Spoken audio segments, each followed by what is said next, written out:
وقیام لیله التطوع الہ العالمین پر تاسو باندې یو بل شی هم یشدي د ورځې روزه ونیسئ د شپې الله تعالی بلا کیف ته قیام نفلی عبادت وکي تراویح وکي زموږ خلکو کې نو اکثر خلک داسې چې ډېر کوشش وکړي نو دا فرض لمونځ به وکړي دا نو باره یې څو ورته ډېرې چې وایي بس فرض خو مې نو وکړه دا فرض روژه او فرض لمونځ نه رب العزا خو یو فرض در باندې ایښی دی چې روژه ده یوې د شپې بل عبادت درته مقرر کړی دی چې د شپې تطوع وکړه نفل وکړه تراویح وکړه قیام وکړه الله تعالی ته لمونځ وکړه تراویح مه پرېږدئ تراویح د الله جل وعلا د رضا لار ده د رسول الله صلی الله علیه وسلم سنت دی د روژې پورې مستقل عبادت دی روژه خپل خصوصیات لري بیا به انشاءالله یو بل جمعه پر وژنو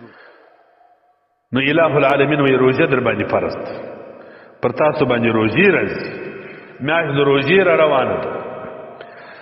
نبی اکرم صلی الله علیه و آله و صحبه و بارک وسلم چې کله د روژې مبارکې میاشت راتلل اخری خطبه د نبی علیه السلام خالص درته وایم د برات ته میاشت کې لکه راوځي مرتاسوي اخری خطبه نبی علیه السلام اصحابو ته وویل روژه په سره روانه یعنی تقریر خطبه دا و چې تقریر و عربي کې خطبه ویل کېدل خلک عرب په ژبه باندې پوهېدل اوس خو موږ عجم یو د نبی علیه السلام خطبه راواخلو په پښتو یې ښه تشریح کړو رسول الله صلی الله علیه وسلم چې روژه راتلل اخري خطبه اصحاب مبارکان ته په اخري ورځ کې د شعبان د برات ته میاشت لکه د اخري جمعه چې مرتاسو یو دا یې ورته ویل یا ایها الناس قد اظلکم شهر عظیم ای مسلمانانو ای انسانانو نبی علیه السلام ورته ډېره یو قدرمنه د عظمت میاشت درته را روانه ده ستاسو پر سر باندې سایه کړي شهر مبارک دا داسې میاشت ده چې مبارکه میاشت ده قرآن کې الله تعالی مبارک ورته ویلې ده رسول الله صلی الله علیه وسلم مبارک ورته ویلې ده د برکتو میاشت ده شهر فيه لیلة خیر من الف شهر داسې میاشت را روانه ده ستاسو مخ ته یوه شپه په دې میاشته کې راځي یوه شپه هغه شپه یې دومره قدر و عزت الله تعالی په دربار کې لري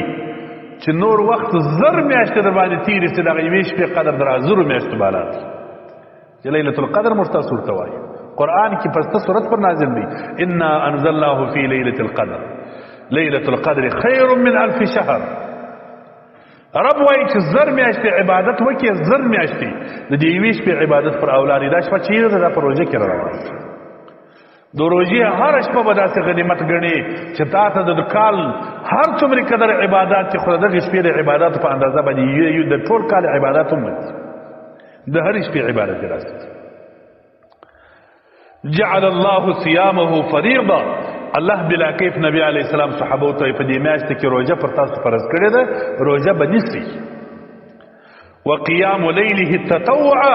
اله العالمین پر تاسو باندې یو بل شی هم یشدي د ورځې روزه ونیسئ د شپې الله تعالی بلا کیف ته قیام نفلی عبادت وکي تراویح وکي زموږ خلکو کې نو اکثر خلک داسې چې ډېر کوشش وکړي نو دا فرض لمونځ به وکړي دا نو باره یې څو ورته ډېرې چې وایي بس فرض خو مې نو وکړه دا فرض روژه او فرض لمونځ نه رب العزا خو یو فرض در باندې ایښی دی چې روژه ده یوې د شپې بل عبادت درته مقرر کړی دی چې د شپې تطوع وکړه نفل وکړه تراویح وکړه قیام وکړه الله تعالی ته لمونځ وکړه تراویح مه پرېږدئ تراویح د الله جل وعلا د رضا لار ده د رسول الله صلی الله علیه وسلم سنت دی د روژې پورې مستقل عبادت دی روژه خپل خصوصیات لري بیا به انشاءالله یو بل جمعه پر وژنو هغه عبادات چې د روژې پورې راخاص دي یو پکې تراویح دي ګرده کال بیا نه پیدا کېږي یوه روژه پیدا کېږي دا کوي څه یې کوي په اطمینان یې کوي په ارامه یې کوي څه په شوق په ذوق یې وکړي